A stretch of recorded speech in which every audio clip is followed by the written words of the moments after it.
Depois de entrar no hall dos campeões brasileiros em 77, São Paulo começou a década de 80 com grandes expectativas. Eles ganharam o bicampeonato paulista em 80 e 81 e chegaram a mais uma final de brasileiro, embora tenham perdido para o Grêmio.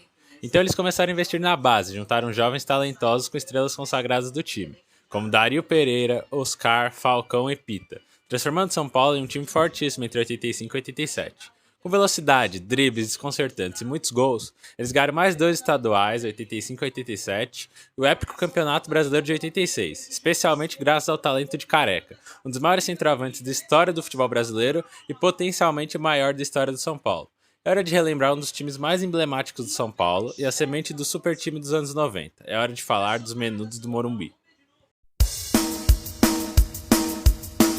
Depois do vice no Campeonato Nacional em 81, São Paulo precisou fazer mudanças no processo de reformulação que duraria 4 anos. Foram dolorosos 4 anos de seca, com o Corinthians brilhando com sua democracia, o Flamengo dominando tudo e o Grêmio também mandando bem. E claro, temos que falar do casal 20 do Fluminense, que mandou no Rio e no Brasil em 84.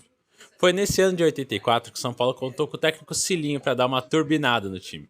Cilinho deu uma atenção especial às categorias de base e acabou encontrando grandes talentos como Silas, Miller e Sidney, que se tornaram o coração de um time brilhante. Com a chegada de Pita, Falcão e Careca, o time só ficou mais forte. E ainda temos o goleiro Gilmar e uma zaga sólida com Dario Pereira e Oscar. Então os torcedores poderiam esperar muito desse time. No fim dos anos 80, a banda Menudo estava bombando entre os jovens fazendo sucesso comercial. E naquele mesmo período, São Paulo também estava em ascensão com seu novo time, apelidado de Menudos. Eles jogaram muito no Campeonato Brasileiro de 85, marcando gols e fazendo partidas memoráveis, como no 2 a 2 com o Grêmio, no 3 a 3 com o Guarani e 4 a 4 com o Palmeiras, que foi uma partida com vários golaços. Eles também venceram jogos importantes, como o Fluminense no Maracanã, o Corinthians no Pacaembu e o Santa Cruz no Arruda. Infelizmente, a falta de consistência defensiva fez com que o time fosse eliminado logo na primeira fase do campeonato, que foi vencido pelo Coritiba em uma final contra o Bangu. Mas mesmo com a eliminação, a torcida viu um futuro brilhante para aquela equipe, que ganharia reforços como o Zé Teodoro na lateral direita. E com isso, o time estava pronto para disputar e vencer o próximo Campeonato Paulista. No Paulista, São Paulo iria finalmente se provar. Miller e Careca formaram uma dupla arrasadora e o time atropelou os adversários e conquistou o torneio, com incríveis 23 vitórias em 42 jogos, marcando 72 gols, sendo 23 só de Careca, que se sagrou o artilheiro da competição, e sofrendo apenas 29. Na final, o tricolor passou pela Portuguesa com 2 vitórias, 3 a 1 na ida e 2 a 1 na volta, gols de Sidney e Miller. Se o torneio fosse na cidade de Roma, ao invés de São Paulo, o técnico Cilinho com certeza seria condenado à pena capital, porque o comandante tricolor teve a audácia de deixar o rei de Roma no banco de reservas. Falcão jogou pouco e apenas nas fases finais da competição. Depois da conquista, ele deixou o time, mas o São Paulo seguiu fortíssimo. A equipe tinha muita rapidez, o que combinava em contra-ataques letais, graças a Miller e Careca, mas o time também tinha a qualidade de manter a posse de bola, com Silas, Pita e Sidney. Vencer aquele time era dificílimo, então podemos dizer que se o Paulista era uma prova, o tricolor saiu com a nota máxima. Em 86, Cilinho deu adeus à equipe, Zé Carlos Paulista tomou conta temporariamente, mas logo em seguida chegou o Pepe, o técnico campeão do Paulistão pela Inter de Limeira. A equipe foi para a disputa do Brasileiro que rolou no segundo semestre da temporada. Na primeira fase, o tricolor foi líder do grupo, com 7 vitórias e 3 empates em 10 jogos. Tem duas partidas que merecem destaque, a vitória de 3 a 2 sobre o Fluminense no Maracanã e a vitória de 1 a 0 sobre o Coritiba no Paraná. Na segunda fase, o time continuou firme e forte, se classificando em segundo lugar no grupo, só perdendo para o Palmeiras. Com 7 vitórias, 7 empates e apenas 2 derrotas em 16 jogos. O time teve grandes atuações. Temos a vitória de 2 a 0 sobre o Santos, outro 2 a 0 no Bangu, o 5 a 0 sobre o Botafogo, onde o Careca marcou 3 gols, a goleada de 6 a 1 sobre a Ponte Preta e a vitória de 5 a 0 sobre o Joinville, tudo acontecendo no Morumbi. Em cada jogo, o Careca só se destacava mais e mais, com gols insanos. E aí a fase do mata-mata chegou, e o craque estava pronto para mostrar ainda mais seu talento.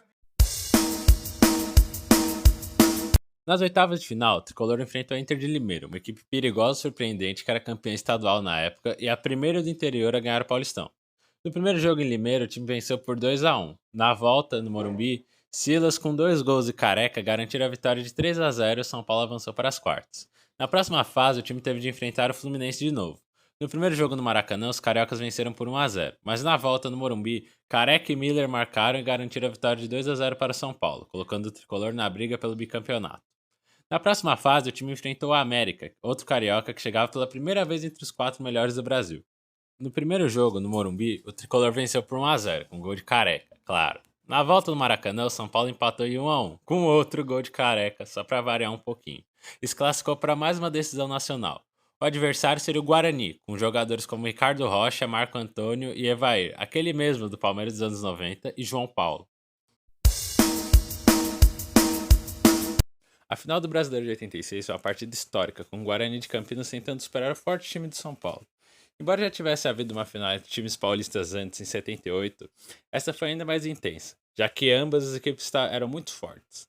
O Guarani estava disposto a vencer, mas sabia que teria que lidar com o Careca, um dos jogadores mais decisivos do São Paulo. Ainda assim, eles não desistiram e deram o melhor de si, fazendo um ótimo jogo contra o Tricolor. Ainda terminou empatado em 1 a 1, com gols de Evair e Careca. Na volta, aconteceu no Brinco de Ouro em Campinas, e o São Paulo precisava jogar muito bem para se tornar bicampeão brasileiro. E o que dizer daquele jogo? A volta foi de arrepiar. O Guarani começou forte, marcou logo no primeiro minuto.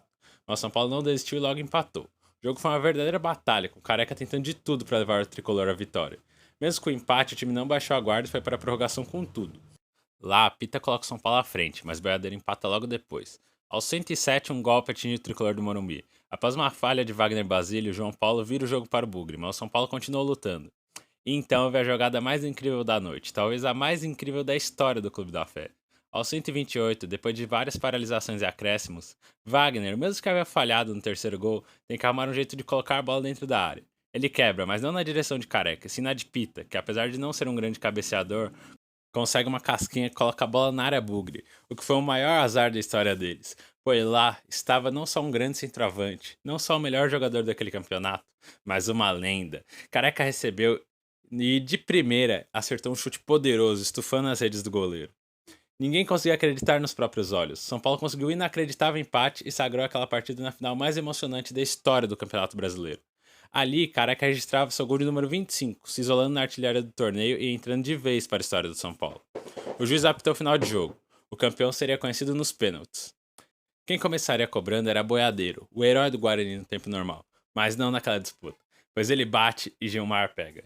Quem abre as cobranças tricolores foi quem os colocou ali, o artilheiro do campeonato Careca cobra mal, na mão de Neri. Tocinho e Dário Pereira fizeram, mas João Paulo, diferentemente da prorrogação, chutou para fora. Fonseca deixou São Paulo na frente, Valdir Carioca e Evair marcaram para o Bugre, assim como Rômulo para o tricolor. A cobrança decisiva estava nos pés de Wagner Basílio.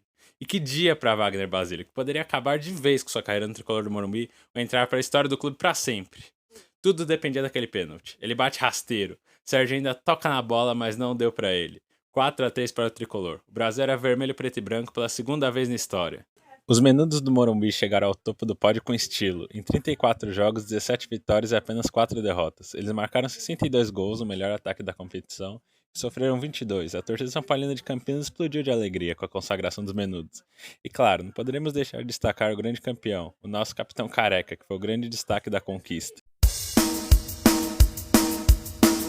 Em 87, São Paulo teve mudanças importantes no elenco, perdendo Careca para o Napoli e se despedindo do técnico Pepe, mas ganhando de volta Cilinho e recebendo a chegada de Lei.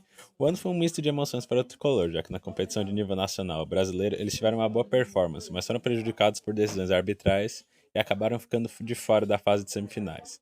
Já na Libertadores, a falta de experiência dos jogadores foi sentida, e o time não conseguiu avançar para além da fase de grupos. Porém, o clube conseguiu reencontrar o sucesso no Paulista, onde conquistaram o título ao vencer o Corinthians nas finais, com uma vitória por 2 a 1 e um empate sem gols.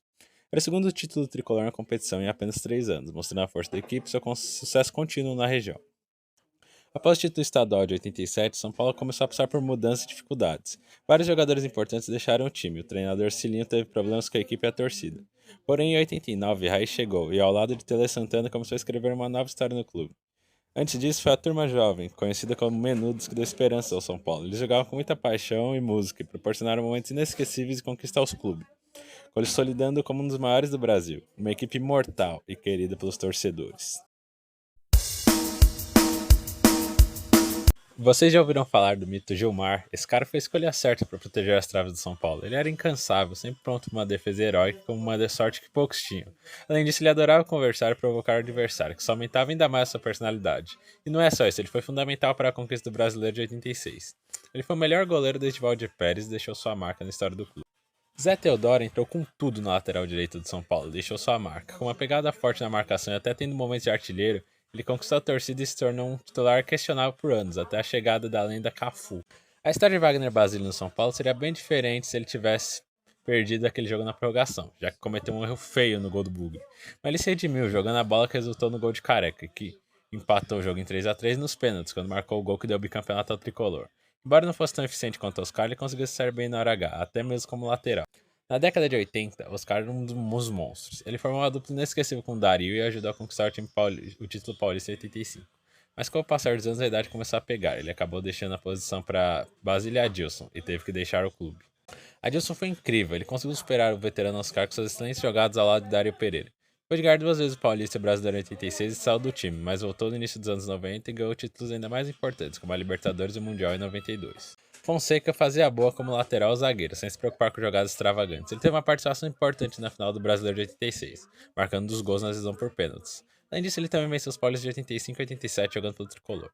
Dário Pereira era um zagueiro exemplar, cheio de garra, técnica, estilo e amor pelo jogo, no estilo típico uruguaio. Ele foi um dos maiores jogadores da história de São Paulo e um ícone do clube por mais de 10 anos. Ele conquistou 4 paulistas e 2 brasileiros, sempre jogando com amor à camisa e eficiência. Além disso, ele marcava muitos gols para um zagueiro, foram 37 pelo São Paulo. Ele é um ídolo eterno do clube do Morumbi. Nelson apoiava o ataque incrivelmente bem e raramente jogava mal, mantendo sempre uma performance constante para a equipe. Infelizmente, ele falhou no gol inicial do Guarani na decisão brasileira, mas não se deixou abalar e continuou jogando bem. Foi uma peça importante nos títulos da época. Márcio Araújo era versátil, podendo atuar como zagueiro, volante ou meia. A maior realização dele foi convencer Cilinho a colocar Falcão no banco, sendo titular na maior parte da temporada de 85. Falcão já não tinha mais a mesma energia de antes, quando jogava pelo Internacional ou Rama, mas ainda assim teve seus impactos nos finais do Paulista de 85, causando respeito nos adversários e sendo uma ameaça no meio de campo. Ele jogou pouco, mas o suficiente para que a torcida pudesse dizer que teve um dos maiores nomes do futebol mundial vestindo a camisa vermelha, preta e branca. Após um grande desempenho no Campeonato Paulista pelo Marília em 85, ele foi para o São Paulo e fez história. Conquistou o Brasileiro de 86, marcando os gols, e o Paulista de 87, além de vários outros torneios, incluindo mais um Brasileiro em 91. Bernardo era muito dedicado e tinha boa técnica, sendo um dos maiores nomes do meio-campo de São Paulo no final dos anos 80 e início dos anos 90.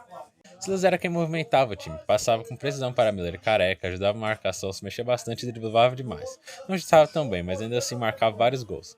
Era um dos jogadores mais importantes da equipe naquela época e foi peça-chave para as vitórias do período. Chegou no São Paulo em 84 como astro, já fazendo sucesso no Santos, onde brilhou e ajudou a chegar na vice-liderança do Brasileiro em 83. Peter era rápido, driblava com facilidade, mesmo em espaços apertados. Era bom para dar belos lançamentos para ataque, não marcava muitos gols, mas quando acontecia eram lindos, um dos maiores craques que o tricolor já teve. Se Miller já era incrível nos anos 90, mas imagina quando começou sua carreira. O cara era uma máquina de gols, agressivo e super rápido. Juntamente com o Sidney Silas, ele era uma figura emblemática dos menudos do Morumbi e um ídolo da torcida. Graças ao seu desempenho no São Paulo, ele jogou as Copas de 86 e 90 como titular. Ele saiu do time em 88 para jogar no Torino, mas voltou em 91 para conquistar uma série de títulos, incluindo o Brasileiro, Paulista, Libertadores, as Copas do Mundo, Supercopas, Recopa. Careca era a alma da equipe, responsável por ser brasileiro de 86 e um dos maiores jogadores da história do São Paulo. Ele era o artilheiro do Paulista de 85 e do Brasileiro de 86, marcando gols incríveis e resolvendo jogos sozinho. Além disso, ele era temido por todos os zagueiros adversários. Ele era técnico, habilidoso, jogando nas Copas de 86 e 90. Deixou o tricolor em 87 para jogar no lendário Napoli de Maradona. Conquistou praticamente tudo o que disputou entre 86 e 91. Com 115 gols em 191 jogos pelo São Paulo, Careca é considerado um craque imortal. Ele se destacou no futebol com a Inter de Limeira, vencendo o Campeonato Paulista contra o Palmeiras em 86. Em 87 ele se juntou ao São Paulo e fez história, sendo fundamental na conquista do Campeonato Estadual, marcando um gol na vitória de 2-1 contra o Corinthians. Era rápido e jogava bem tanto na frente quanto no meio. Sidney completava o time dos menudos e arrancava suspiros com suas jogadas incríveis. Ele era super rápido e talentoso, até chegou a ser convocado para a seleção. Infelizmente, a vida noturna e a boemia acabaram prejudicando sua carreira promissora. Ele nunca mais foi o mesmo depois de deixar o clube em 88. Cilinho foi o cara que trouxe os jovens da base para o time principal, implementou um estilo de jogo baseado em velocidade, contra-ataques rápidos e posse de bola. Suas inovações deixaram São Paulo incrível e eficiente, levando as conquistas do Campeonato Paulista de 85 e 87 e do Brasileiro de 86. Pepe também mostrou ser um técnico top, ganhando o Paulista com a Inter de Limeira no mesmo ano e levando o tricolor ao título nacional, quando todo mundo achava que o Guarani ganharia. Então, pessoal, chegamos ao final do vídeo. Bem, eu queria deixar claro aqui que eu usei muitas fontes, vou deixar todas na descrição, mas uma que eu quero deixar muito evidente é a do Imortais do Futebol, que é um site incrível sobre história do futebol. Tudo que eu sei eu aprendi lá, então acessem lá, por favor. Curtam, se inscrevam que vai sair mais conteúdo desse tipo e deixem nos comentários um time que você queira ver por aqui, um jogo histórico talvez, ou a história de um jogador que eu possa contar. Então é isso, galera. Valeu, falou!